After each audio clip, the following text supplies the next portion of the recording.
Welcome, everyone. I am Kelly Sherwin, the Director of Editorial Strategy here. We're glad to have you joining us for our Careers and Coffee conversation.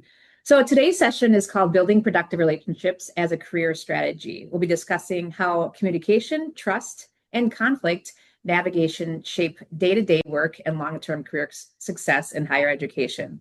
We'll also explore how professionals can handle workplace challenges, repair any missteps, and strengthen their professional reputation through more intentional relationship building. So, strong professional relationships, as we know, play a vital role in career growth. So, we're excited to learn more about how higher ed professionals can build, maintain, and sustain productive working relationships across their teams and campus communities. So, before I get into introducing our guests and we get into our conversation, I just want to go over a few housekeeping issues, some quick notes here. So, if you have a question for our guest, please use the Q&A option to type in your question. Now, our assistant director, Leah Jackson, will moderate the questions, and she'll join us for the last 10, 15 minutes of our webinar to ask Dan those questions. And then exciting news, when the session wraps up, we'll do a random drawing for a coffee gift card. So stay tuned for that, and we'll send that after the session. So if you don't have an actual question for the guest, but you need to contact someone here at Higher Ed Jobs, you can leave or if you want to share a comment or, connect with someone watching, you can share a comment or connect with peers through the chat box. So in addition to Leah, we have some other Higher Ed Jobs team members that are behind the scenes, and they'll help if needed. And then one last reminder, today's session is being recorded and it will be available soon on the Higher Ed Jobs YouTube channel. So with all of those notes out of the way, let's get into our conversation. So our guest today is Daniel B. Griffith. Dan, thanks so much for joining us today. Glad to be here. Yeah, looking forward to it. So Dan is a mediator, educator, lawyer, HR leader, and writer with more than 30 years of experience in conflict resolution across higher ed and other sectors. He specializes in mediation, negotiation, communication, and dialogue facilitation, and is the author of the new book, Everyday Mediator, 7 Practices for Navigating Conflict, and also a co-author of the Conflict Survival Kit and Supervisor's Survival Kit. He teaches mediation and dispute resolution courses at the Indiana University Robert H. McKinney School of Law and the IU O'Neill School of Public and Environmental Affairs, and currently serves as president of the Indiana Association of Mediators. And one of my favorite roles for you, Dan, is you're a longtime contributor to Higher Ed Jobs. So Yes. Welcome again. Thank you for joining us. We're delighted to have you here. Thanks. Do we have time for questions now? It's a long bio. Yes. I know you. Thank you. I appreciate it. You just do a few things, so I had to list all those. So, Absolutely. So as we've mentioned in your bio, Dan, you've spent decades mediating workplace and interpersonal conflicts. So for the higher professionals listening today, how can they think of these, navigating these productive relationships, not just as like a soft skill or something extra or nice to have, but truly a core career strategy? Yeah. So, well, I guess I'll start. So among the things I do is I teach undergrads with the IU O'Neill School of Public Environmental Affairs, teach courses in negotiation and alternative dispute resolution. And I just think about what I tell my students as a starting point. Since it's negotiation, I just say, from day one, you're negotiators. That it's not something that you should take lightly. It's something you develop, you're doing already, but this course that I teach is for you to get fortified and better and more confident in seeing how negotiation. So that's among the skills, obviously conflict resolution, good listening, all these other things are so-called soft skills. But it really is your everyday life, your everyday work, whatever.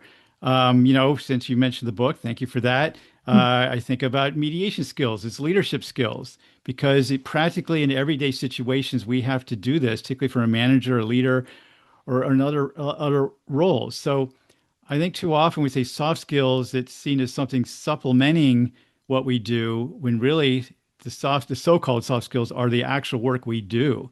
So it's partly mindset is the big thing here, is simply you're a negotiator, you're a mediator, you're a leader, you're a whatever it is. You have that, you do it, it's every day. it's prominent in your work and treat it that way. And that's the starting point to move from this whole soft skill idea versus it being everything you do. I love that. And thank you for pointing out that we shouldn't just look at it as supplemental or extra or like, oh, soft skills, but it truly is critical, as you're saying, every day in the workplace. And I highly recommend people when they're, maybe in a job interview to bring Mhm. this up as well of how Right. critical of a skill it is. So I know we mentioned the book a little bit, so I wanted to ask you a little bit more about that. So in your book, you describe conflict as a natural part of life. It's a natural part of work and our relationships. So, we're all at work, we deal with different personalities, different perspectives, different leadership styles. So, how can some of the practices that you discussed in your book help our professionals approach conflict more constructively? Yeah. So the book itself is based on training I've done for years for professionals, HR, yes, issues of equity, leaders, managers, you name it, in higher ed. I've done other sectors as well. So the practical approach is really helping to look at teams, look at relationships, to be the person that present for others to manage that. But within that, the book is, I think, helpful because it talks about good listening skills. Um, and I think the broader question is being adaptable, being flexible, being in the moment. I mean, I think a lot is simply that we're successful when we see our role, when we step in and take that role, not in a way of saying, hey, I'm whoever, I'm here to help kind of thing, but more in the way of naturally you're the go-to person, the person seen as someone to be helpful in a lot of ways. Again, the book itself is about mediation skills and conflict resolution, so there's that. But the broader perspective here is, how you take the role to support others in a lot of context. So, yeah. Yeah, thank you for that. I know we're talking about like you said, supporting like the bigger idea of building relationships and supporting others. So I want to kind of piggyback on some things that you were just saying there. So as we know, all of us on campus, we are often kind of in our little bubble. Sometimes we're in our department. We try not to be siloed on campus, but it happens. But we have to work with different colleges, different Yeah. leaders, different departments. So we're working in shared governance sometimes, and obviously are forced, not in a bad way. I don't mean forced like you have to, but like collaborating with again, like we were saying, different personalities and different styles. So what are some ways professionals can navigate some of these differences? Because like I said, we're in our bubble and we might be comfortable with our core department, but maybe we do have to deal with a different personality, over in the other part of the campus. So what are some tips that you have for professionals? Well, so there's a lot there, of course, but Sorry. no, that's part of it. But I think one thing is you use the word collaboration and the need to collaborate across differences. So across to another unit or what have you. So as a starting point is, I guess, recognizing that, uh, well, defining what collaboration is, I guess, is a starting point. Uh, when I think of uh, a situation way back in the work I did, we worked for a unit, and there was sort of a larger unit we sort of had to work with, and they had more control and more power, let's say. And the message implicitly coming back to us is that we were not collaborators. And what we learned over time was it's based on because we weren't doing it their way. That's bottom line. And it was actually sent in some very dysfunctional ways, that message. So I might start there to think about, you know, we need to collaborate, but what is the benefit for them? What's the benefit for us? How do we first define the need we have of each other? How do we have that conversation? So I think those are some of the things there. So, obviously underlying that is that mindset of collaboration is about I need to not just present my view, not present my need and expect compliance. I need to, yes, express my need, but at the same time understand that, there's a mutuality here. And how can I understand your need? How can we talk that through? how can we commit to a way that's mutually beneficial and also the larger goal? Of course, in a university setting or any employment setting, it shouldn't just be our needs and what we want to do in our unit, nor yours in our unit, but the broader goal is how we're supporting the institution in some way.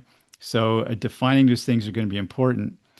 If you start there, that idea of what collaboration is, clearly what you're intending to do, what the need is, confirming with others that we share goals or identifying what it is. I think it just leads from there to understand I've got to be a good listener, a good negotiator to look at effectively to meet each of our needs, a good problem solver, and working together on that. Uh, so there's a lot there. I'm sure some other question I have, but that would respond to this. But it's also recognizing when that we're open to their viewpoint or what we're doing that may be affecting it and correcting it along the way. So there's a lot there. So I absolutely love your idea of defining those shared goals because I think that that's Mhm. a key issue because like you're saying, like, yeah, we all have our perspectives and our views, and I want this and you should do this. And if you don't, then you're wrong. And then we're at like a stalemate of like, we like Right. where we're gonna go from here. So I think that's critical to kind of, whatever, if it's getting in a room together, if it's, having a Zoom, wherever, however the mode is. Well, if But I could add a comment to that, yeah, actually. yeah. Yeah. So when I say mindset, and since I'm going back to even negotiation being big part of what I teach and those sort of things, even the last thing you were saying there is uh, sometimes the viewpoint of what negotiating is or what a negotiator does is this aggressive, adversarial, all for me kind of thing, my needs and, how we posture ourselves to do that. There's all kinds of messages around that. So just to be clear, when I say negotiating is among the skills, it is really what we call interest-based negotiation, the process of, I want to express to you, here's what I need, here's the concerns I have. At the same time, I want to understand what your needs are. And some of that message is also recognizing the best way for our needs to be met, your needs to be met or my needs to be met is for meeting your needs as well. And that kind of Uh-huh. conversation. So it's really a crucial skill to add to that. Well, thank you for adding that on. As you were talking there, I was wondering, do you think one of the biggest, I don't know what challenges is sometimes that people forget to see or be open-minded about other people's perspective? Is that when this conflict or this, like not being able to build a relationship is because you forget that the other person has a perspective too? Yes. Bottom line, it's I think that I guess for anyone listening, just understanding when you've had conflict and what it is, and now there's good conflict. In other words, we shouldn't run from conflict, see it as an opportunity for better outcomes, but we have to treat it in the right way. We have to manage it effectively. But that's the problem with conflict resolution issues is that we often don't. I mean, we start with this perception that it's going to be hard. We talk ourselves out of it, or we say we have to overcome because we perceive the other side being adversarial themselves, or just likely at odds. We haven't talked, we haven't communicated, we haven't listened to each other, but we're assuming that somehow there's not compatible needs, Mm-hmm. and that's generally not the correct. But we have that stance accordingly. We expect resistance back, and that's where things sort of fall apart. So, and that's how we got in conflict in the first place. Is simply my needs aren't being met. Bottom line, I'm not thinking about yours. Don't care about yours, and that's where things start sort of unraveling from the beginning. And if we don't address it and get to some better ways to talk about it, it escalates, and we get even more entrenched. So, absolutely, this idea of mindset, not collaborating, not looking across and who we're talking about, the human behind the conflict, that really sets us up for problems to really effectively manage the conflict. Well, I love the fact that you brought up the distinction between, the definition of conflict. There can be good functional conflict, and there's obviously bad Yes. dysfunctional conflict. So, if we're approaching the conversation, the relationship building, the conflict is like this could be a fantastic brainstorming session where we come out with better ideas, Right. and kind of like you were saying, it's a win for me, but then also, oh, I'm meeting your needs and it's a win for them. Right. Like that's fantastic. So, Mhm. and I love the point that you said, like getting to know the person. Like it's not just like you don't have to go in being closed-minded and like this is going to be a fight or adversarial type Right. approach. So that's really important too. Take a step back and say, maybe we can work on this together to build a relationship to get where we both want, but then also, like you're saying, for the ultimate goal of helping the institution, the students, the Right. community. So I real quickly, I guess when you know you have to address something with someone in a conflict, and I'm just going to go back to even so in my class, even with my students, I do a lot of role plays to practice this. And I say over and over, it's like you don't have to jump right in and start negotiating and make demands.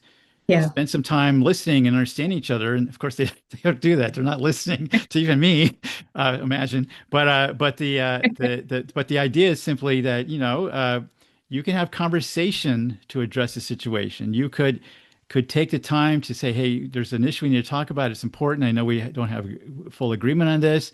Can we sit down? Maybe it doesn't have to be across the formal table at work versus a coffee or whatever it is. Yeah. And to say, hey, how's it going? Some chit chat along the way. Understand, and when you finally get into it, so, Kelly, I'd like to understand what your concerns are. We've been at odds with this, and I want a workable solution, but I want to spend time listening to you. I think I have some things to learn here, and I would say too a key skill, and I'm going to tie into the Seven Habits of Highly Effective People, one of the best books around. Mhm. The Seek First, Understand, Then Be Understood. If I think that you're struggling with understanding me and you're not maybe inclined to be as collaborative as I am, first of all, I know you are, you yourself, but as an example, um, that I say, well, Kelly, I really understand where you're coming from, your perspective. I really want to feel that not only that I understand what your concerns are, but I want you to feel that I understand what your perspectives are. So I really, particularly if you're not as inclined as I might be, and that whole seek first understand, then be understood, why it is so important is that if I'm modeling that, and at the end of the conversation, at that end of things, that you're feeling that, oh, Dan's trying to understand me, and I may still disagree with me, but he's trying to understand me. And then I say, well, then you mind me sharing my concerns? And you may already be picking up, oh, what can I afford Dan in that opportunity as I was just afforded? So I just love that whole process of thinking, seeking first understand, then be understood, in terms of the model of coming to understanding what the conflict is before we try to solve it. Yeah, I love that. Great advice, and yeah, great book too. Yeah, Um, yes, so absolutely. I know we've kind of we I know you've talked about some tips, surrounding this, but I'll go into this question anyway. And actually, we got a similar question in advance from one of our attendees, but it has to deal with trust. And I'm just wondering, obviously you've coached and facilitated workshops over the years. What specific communication habits, besides what you just mentioned there about, trying to listen first, but what communication habits tend to build trust and your professional reputation over time? I mean, obviously, it can't happen overnight, especially if you somehow break trust. It definitely can't like be repaired overnight. But what are some, techniques you have for that? Well, again, I think a lot of what I shared covers that, but I think it's consistency in that. Mhm. It's the idea that you uh, demonstrate the same kind of character, reputation, credibility along the way. You demonstrate that you're a trustworthy person just by your actions and following through. Your words are consistent with your actions. You say you'll do what you'll do, and you do, Mhm. as you said you would. Um, you doesn't mean you won't make mistakes. Doesn't mean you won't forget. Doesn't mean you won't at times step over a line. But it's also recognizing that it may have happened. So, whether it's an apology, whether it's a matter of, hey, you know what, had a bad day, uh, you know, when you leave the relationship in kind of a vacuum, that, you just assume something about, oh, I said this, I did that, and they'll be okay. They won't misunderstand me. And you don't sort of get a sense that, well, maybe I need to get back and correct a misunderstanding or make sure they understood or whatever it is. So you're doing those sort of things to always make sure you're consistent with what you intend, or that you acknowledge when maybe you've not. You've sort of stepped out of it and just want to come back to addressing in a different fashion. So whatever that is, good positive communication skills, good collaborative mindsets. So on top of it is consistently trying to do that and reinforcing it where you can.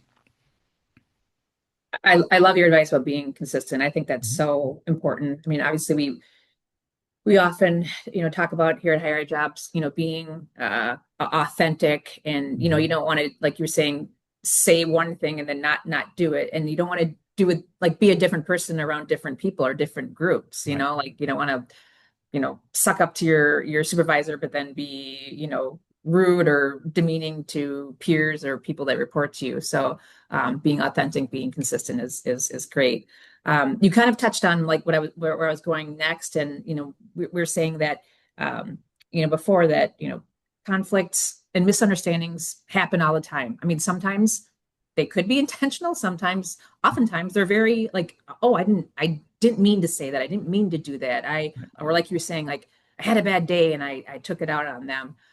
So if we do make a mistake, or we do make a misstep, I think you were saying, like, don't just like assume that, oh, they'll get over it. Mhm. Do you have other, building on what you were just saying, like, do you have other ideas that people can do to kind of repair that relationship and credibility, to so they know that maybe I just didn't have a bad day? Yeah. So a couple of things. First of all, I think if you have developed a good relationship and it is just a bad day, then it's just a bad day, and that we've established trust to say that's not consistent for Dan's behavior. And again, I might see that, then come back to you. So there's that level of trust that that you fortify um, the trust when you do have a bad day, you just not into it. You're just whatever it is that's maybe a little off-putting or whatever. That can take care of a lot just by that. But I do think it's a matter of again, I guess repeating, but the consistent approach to this, and I think it's a matter that when you have that level of trust up front, then you're good to go and just have to check in. When trust is violated, that's where you need to recognize it's maybe not just the words and coming back, it's also the time and to prove it over time. Um, I guess I've had situations where inadvertently, I hope, where I said or did something where I uh, then perceived I had lost some trust with somebody. And I dwelled on that a lot. But particularly when it was a work relationship, someone I had to continue working with, I recall a situation where I just had to sit down and I misperceived a situation, and the person I was working with corrected me in that misperception, and I felt badly, and I processed it a little bit, but also an understanding of moving forward.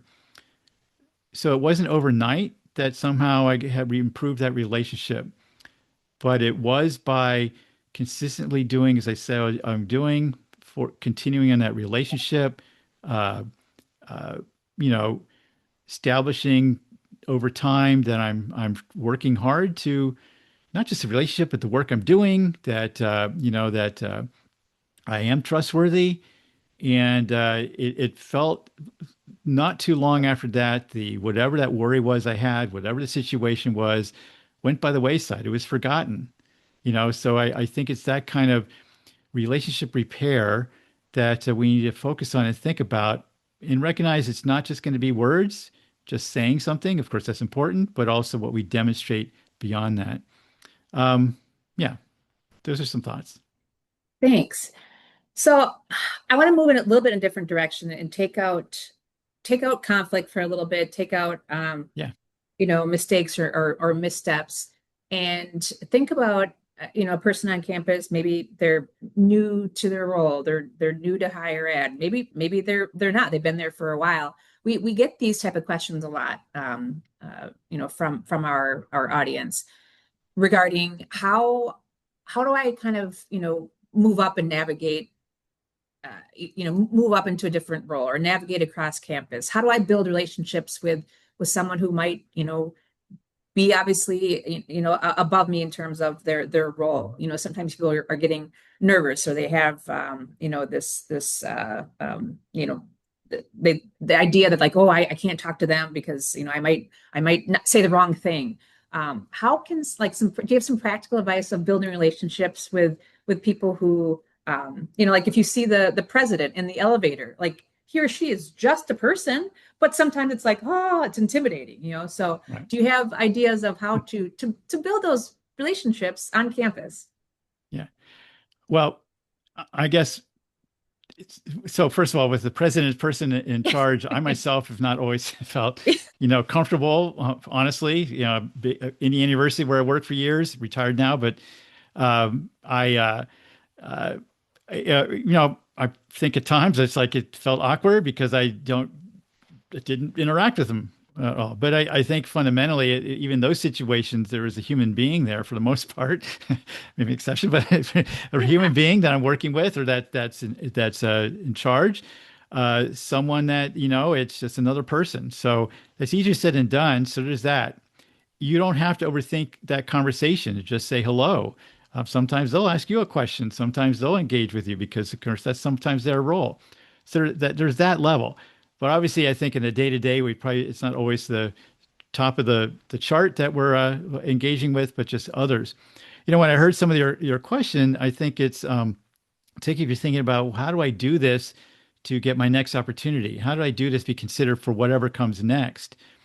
And I have observed, I feel sometimes people burn out quickly, or the people who burn out quickly are those who quickly seem they need to position themselves, they need to assert themselves, they need to communicate in some way, maybe not as words so much, but hey, here I am. You need to consider me for what's next, whatever that is.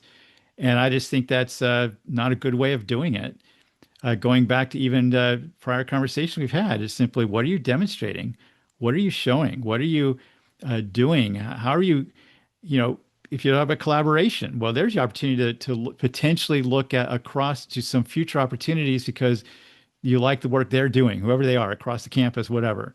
Well, you don't just go, hey, can where's the next job? Of course, we all have jobs posted, and we can look at higher ed jobs for that. But it's more like, two things maybe. One comes to mind is like we do externally, networking. The idea is like, hey, I'm interested in the work you're doing. I'd like to learn more. Could we have coffee? Could I meet? I'm just curious about the work you do, some things I'm thinking about. So not looking for a job in hand, but that conversation. Again, I think these are things that probably higher ed jobs folks know all about in terms of just how to do this. Well, it's no different than institutionally. The other thing is when you have the opportunity to work with a department or with somebody or something different, well, then do the work. Then do that first. Do engage in whatever you need to meet the needs with whoever you're working with, and demonstrate that and show that versus talking about what you've done. The more you're seeing that, the more you might come to pass that you'll be considered for those. So I don't know if that's answering all your question, but I think that's the idea, is simply going back to relationship building. It's simply, if you're all about sort of me, all about what I can do to advance myself and keep pushing, and I'm not moving fast enough and those sort of things, I'm not sure, there's all exceptions. I'm not sure that's what wins the day for being considered for whatever that next opportunity is. So I agree. That's really well said. And I like the idea of, like you said, like, networking even on campus and finding out what others do, and authentically being yourself, and complimenting them on something, maybe that that they've done on campus. Reaching out to someone for advice. I think as humans, we all kind of like to be like, oh wow, they think I they think I know something, like it's a compliment to have someone reach out to be like, hey, would you, like you're saying, like, you want to sit down and have coffee? I was wondering, if we could talk about XYZ, but not with that like you're saying, like that, it's about me. I want to Right. try to, get that next job or kind of move. So learning and being authentic, but then also, Yeah. trusting the process too of taking Yeah. authentic steps. Right. I don't know. I think higher ed gets a reputation of moving a little slower than other sectors. Yeah. So I think add a good dose of patience with some of that. I think sometimes particularly those newer to higher ed come in and have expectations of moving more quickly. And I don't think that's realistic in many higher ed positions. I'm not sure it's realistic in corporate, frankly, but certainly not in higher ed. So I think partly is that too. And I think also maybe thinking about it is what does movement mean? What does advancement mean? Is there not meaningful next steps in your current position or ways to think that through that just position you better for the next opportunity versus being too impatient or ready to move on? We all like to move on. We all feel sometimes that have been in this too long or whatever. So I mean, there's some additional thoughts come to mind. So Thank you for that. So I want to move over to a question about some maybe dispelling some myths or misconceptions. Are there any misconceptions or myths that you wanted to share regarding relationship building in higher ed? I think I mean, partly what I answered before is in terms of your how you have the conversation, what's needed there. Um, maybe one thought going back to the comment about the president in the elevator, that kind of thing. Um, Maybe there's misconceptions about power. First of all, don't power is real, but misperceptions about position, maybe that's a better word, is somehow that people aren't approachable. Or, again, our audience, I'm sure, has a mix of those in faculty roles, some in staff roles, and you know, a perception that somehow certain people in certain positions are holier than thou, that kind of thing, or tenure and they're these positions and they don't have time. So, I mean, I think there are people like that. Let's be clear, but I think that may be exceptions because what I've found is, again, I was mostly in a staff role, although I teach and have taught for years in an adjunct faculty role. But I found that faculty are human too, and that they're willing to talk, and there's good conversations. I had have friendships there, and those sort of things. So I don't know if that might be a misperception, but it's simply don't overthink the position. Don't overthink the title or somehow a certain level of tenure that they're in, and somehow they're unapproachable. And that may be particularly early on if you're joining in a position, and particularly since we do talk a lot and more so in other sectors, I think, in terms of Dr. So and so and how we title people and all that. And that's also, I think, an issue. Frankly, it's simply when we introduce one another and there's formal settings and things like that, of course, we want to appropriately title each other, not just doctor, by the way, but if someone doesn't have that, then, Mr., Mrs., or whatever, that's important too. Sometimes that's overlooked, I'll be honest. But underneath that is the idea that, hey, this is Fred, this is June, this is whatever, and we can talk that at that level because that's the relation we can establish, and no one thinks twice about it. So don't overthink that position. Don't overthink that somehow that's this unapproachable sort of thing. Um, I had another thought, but it escaped me. But those are that kind of idea is a one is simply that there's a lot of good people out there, friendly people, helpful people, approachable people. I think that's the norm in higher ed. I think that we can feel comfortable when we need to talk to someone, and I would include even the president or the higher level. And if you want to talk to them because you want maybe you have an idea, maybe you would like input. It's not like we'll get on our calendar immediately, but probably not talk to them directly to say, hey, can we meet? But just say with a purposeful mindset to say, I want to learn something and I want to offer something and have an idea what that is. And no reason that in the right context you couldn't have that connection if it's important to you. So I Yeah. wouldn't use that connection by saying, and by the way, do you have a job for me? So let's just go back to my prior conversation. Yeah. I respect the right levels of engagement in that regard. But yeah, Yeah, yeah. Yeah. I love the advice about like, not overthinking it and like kind of Mhm. obviously, respecting the title, using it when it's necessary and Right. appropriate. But yeah, at the end of the day, again, we keep saying this, we're all humans, we're people. Mhm. And trying approach people with how you would want to be treated is kind Yeah.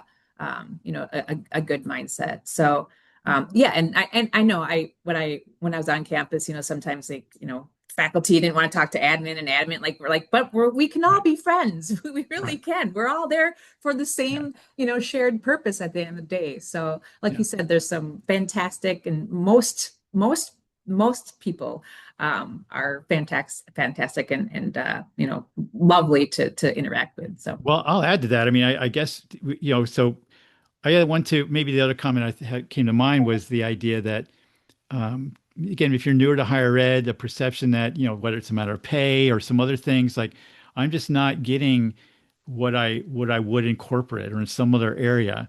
You're also not getting the headaches, and in many terms you're getting more security, job security, more consistency, and those sort of things. And I think the other thing, and my own experience is among them, that hanging around in higher ed, let's just say that, sticking to it and purposely looking for opportunity, um, may surprise you into some other things that may happen for you, some other opportunities. Again, it depends on role, but for myself, I was able to negotiate full-time work and then teach on the side. That's just my example. But mhm. but the point is we can assume there's not opportunity, and even that somehow not financial viability, when that's just not true. Whether you're going to make, oodles of money compared to some other positions, maybe not, but there's a lot of value. And I think a lot of people who do stick around higher ed, it's relationships, it's connection, it's creativity in certain places that are offered, whereas maybe you don't see that in some other sectors. So there's a lot of people I've known who stuck around for those things and see value and also make a good living. So yeah. Well, thank you for adding that on. So I just wanted Dan, you mentioned the word power earlier, and I just wanted to make a little comment here before we get into the Q&A section. I'd be, remiss not to mention that we understand that not every relationship is like fantastic and easy to navigate. And Right. there is definitely toxic relationships. There's Right.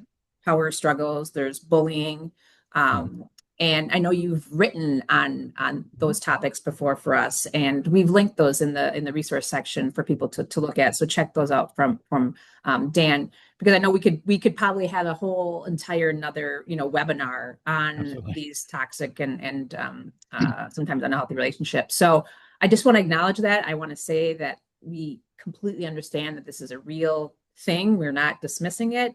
But yeah, check out Dan's articles. Dan, I don't know. I mean, if you want to say something quick, you're welcome to before we move to Q&A. But I just wanted to Yeah. like make sure people knew that we understand that happens. Well, briefly, I mean, even going back to, the title of my book, Everyday Mediator, Seven Practices for Navigating Conflict. So navigating. So I think that's the main thing is I by no means to minimize the difficulties people are going through. But it is sort of there's a lot of things around that.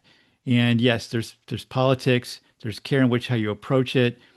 But I do believe, there's ways to navigate that situation to get the support you need, the conversation you need to have, to at least start problem solving. I'm not saying overnight it'll be addressed. I'm not saying that there's not things that are going to be very difficult to overcome.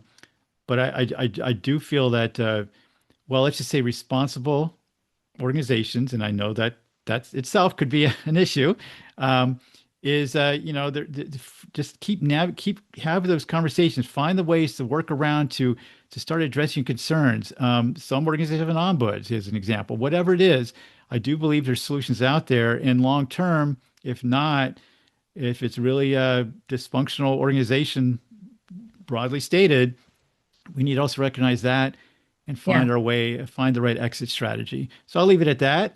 But I don't in no ways minimize those issues as well as you navigate your work situation. So, Yeah. Well, thank you for adding that on. And like I said, if people are interested, please check out mhm. Dan's article. And obviously, Dan's not, I mean, I know this is not a commercial for your book by any means, but like No, we're like make sure that, if you can take a chance, take a look at, Dan's book to see if there's topics and Mhm. tactics that can apply to your workplace. Um, so now I think we're going to switch over to our Q&A. So Leah has been gathering some questions from our live audience, and we also had a couple questions from people before. So Leah, what do you have for us? Hi there.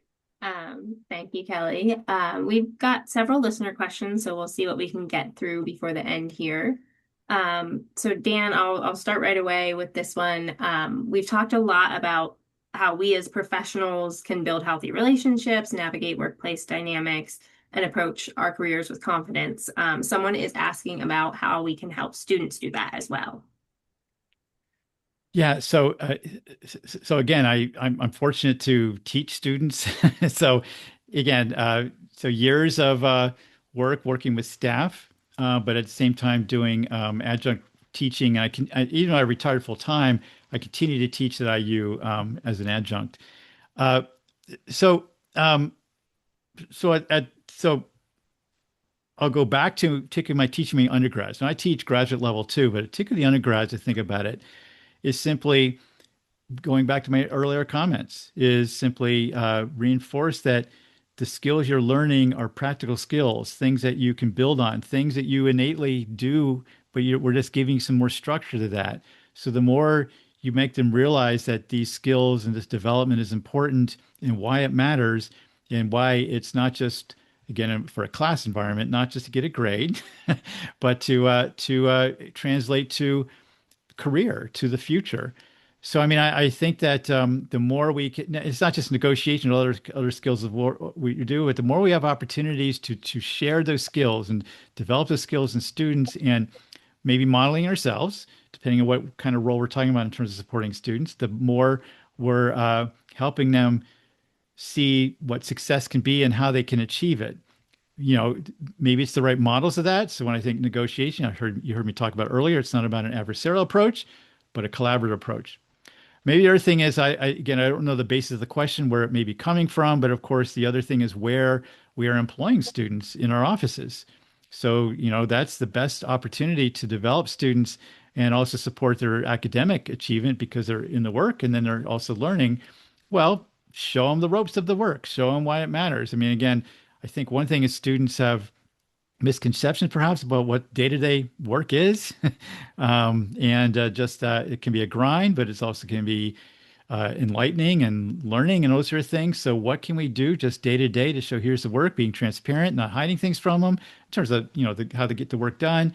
Maybe going back to even to expecting students to make mistakes and that being okay, particularly if you're one of your employees, to simply say, well, here's what we can do differently. Here's what we can learn from it versus something more negative. So those are some things that come to mind. I'm sure after the call, some other things may come to mind, but there's some initial thoughts. That was great. Thank you, Dan.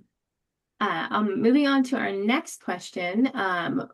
This listener is asking, how do you create authentic, productive relationships that don't seem transactional? I think we all feel that from time to time. So Right.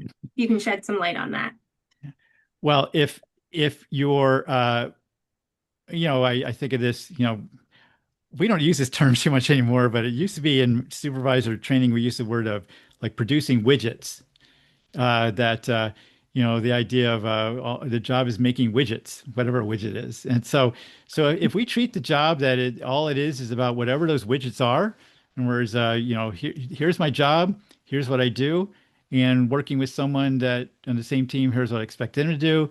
You meet that need, and I'll get that done, and we don't need to otherwise deal with it.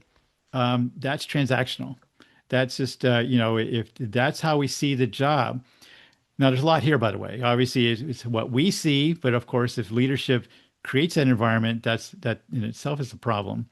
But again, when I think about moving to transactions and more transformational, it could be as simple as how we treat each other in the morning. Good morning. How we say common courtesies. Thank you.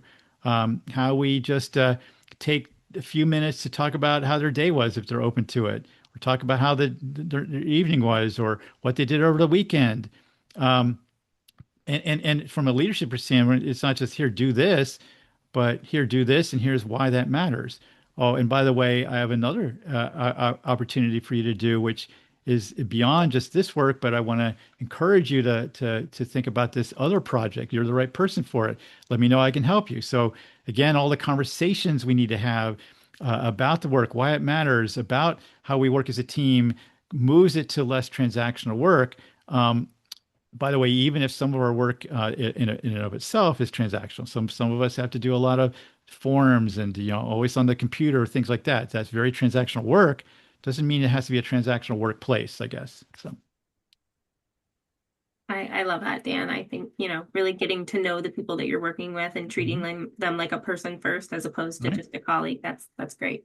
Mhm. So our next question is, as leaders, we often talk about the importance of productive relationships, but culture is shaped by what leaders model. What are some practical ways leaders can intentionally model healthy conflict resolution and relationship building so that it becomes part of the team culture rather than just an individual skill?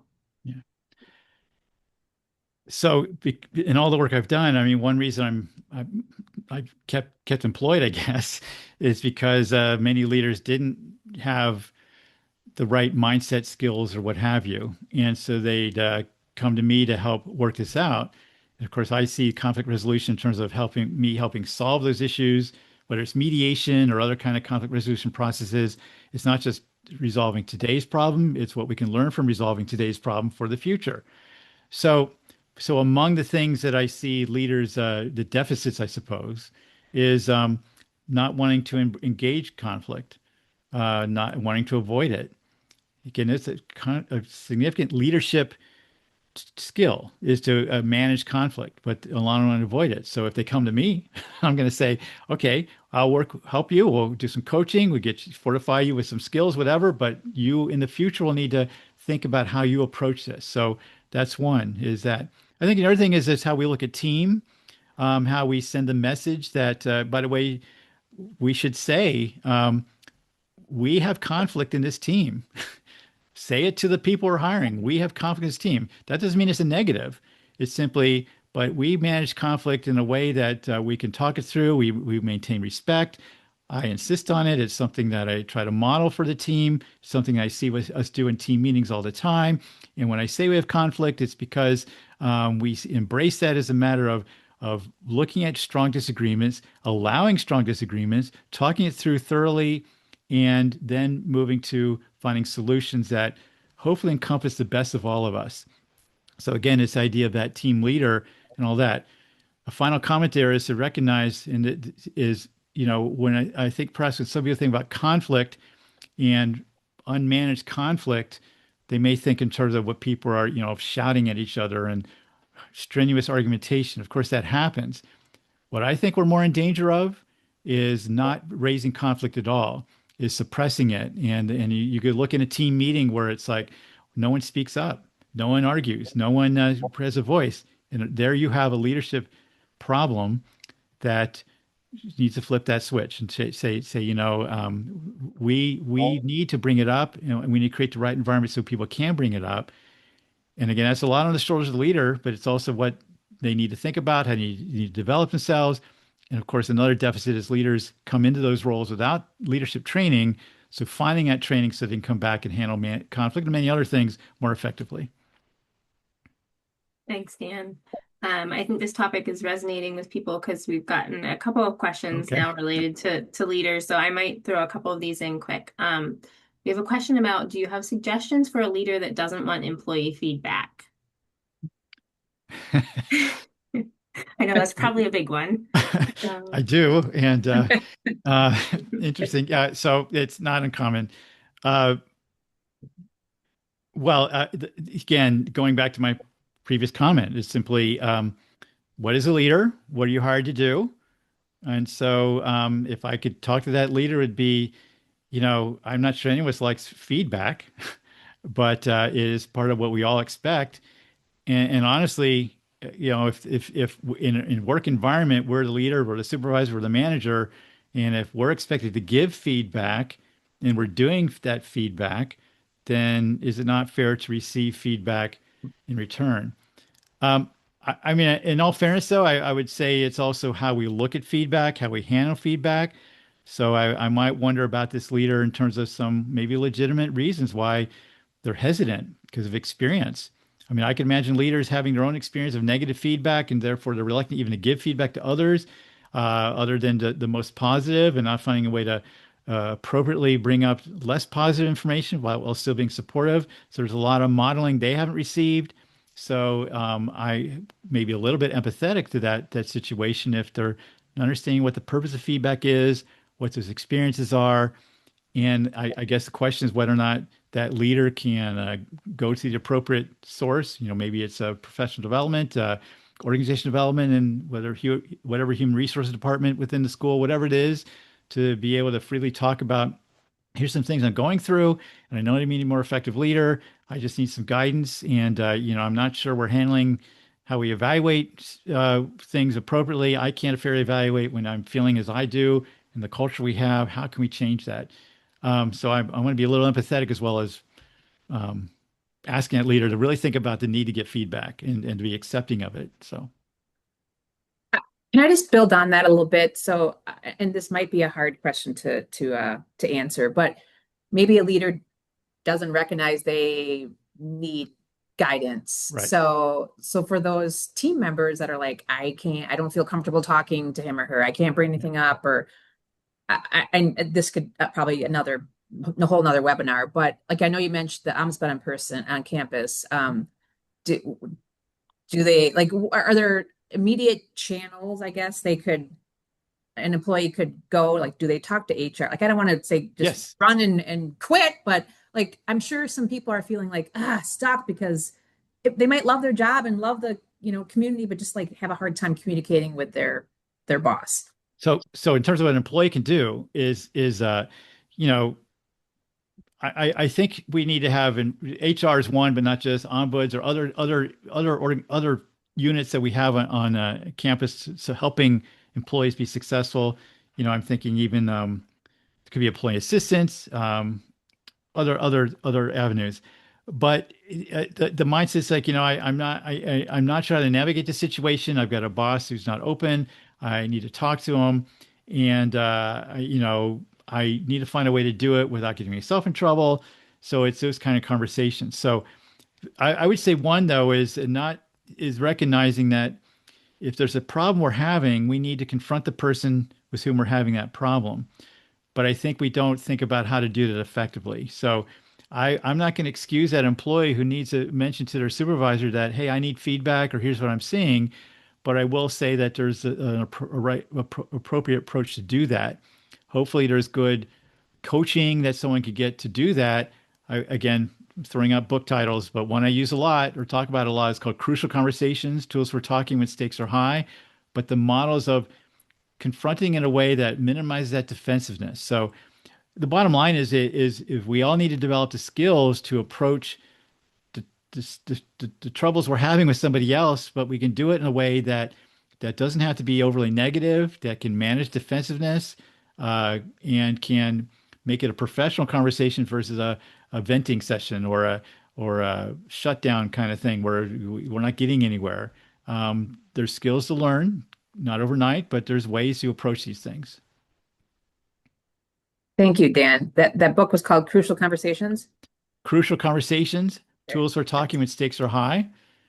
That's a great So it's resource. just an excellent book in terms of um, uh, those kind of conversations. So to confront a concern you have with someone in a professional manner and minimize their defensiveness. Yeah. So it's that model. Yeah. Yeah, I think, do we have time or do we have one more question or Yeah, we can do Okay. one more quick. Okay. And I'm sorry, this is probably another big one, Dan. So Right. I apologize in advance. How do you build trust when it has been eroded in the organization? Any quick tips for that? Quick tips. Yeah, good. Yeah. Um, Solve the world's problems in one right. minute. Go. So, well, as a starting point, recognize you can't rebuild trust over time. I don't know how that question might be phrased or what we're looking at. We're looking broadly at the institution or we're looking at the pockets in which we work. So we can't maybe change. I think about that kind of issue maybe because of work I've done a lot. unfortunately, some of the work I do is working with units within a school or a larger institution versus the institution itself. And so it's that coping. It's that that pocket of what could be pocket of good productivity, good cooperation, good spirits in a world around us that's not so positive. So obviously, at the more micro level, rebuilding trust may be a little bit easier than the whole system. So again, I obviously, if you're that supervisor person in charge who violated that trust and recognize that that's a longer haul to overcome, but maybe you're a new person coming in and you have a chance to change the dynamic and change the relationships and understand what's gone on before. So if you're that new supervisor, that new manager coming in, even if it's a dysfunctional team, let's say, part is because of what they've been through, and they're not going to trust you automatically, but how you talk with them, communicate with them, work with them, creating a new environment. And I would say that can happen even in those pockets, even if the overall world that you serve within maybe have all kinds of dysfunctional things going on. So those are some initial thoughts. Wonderful. Thanks, Dan. Yeah. Yes, thanks, Dan. Thanks, Leah, for jumping in with our questions. And thank you to all the people that are attending today and their questions and the questions in advance. So I really enjoyed our conversation today, Dan. I hope all of our listeners and viewers are, have learned something today, and then those watching in the future will, also take away some great things. So again, we appreciate it, and thank you everyone for joining. And we look forward to seeing everyone hopefully at our next Careers and Coffee conversation. So enjoy the rest of your day, everyone, and take care. Thanks again, Dan. Thank you. Really appreciate it. Really enjoyed the conversation. And just one last note, there's a link to Dan's book if anyone's interested in checking that out. So take care, everyone. Okay, bye-bye.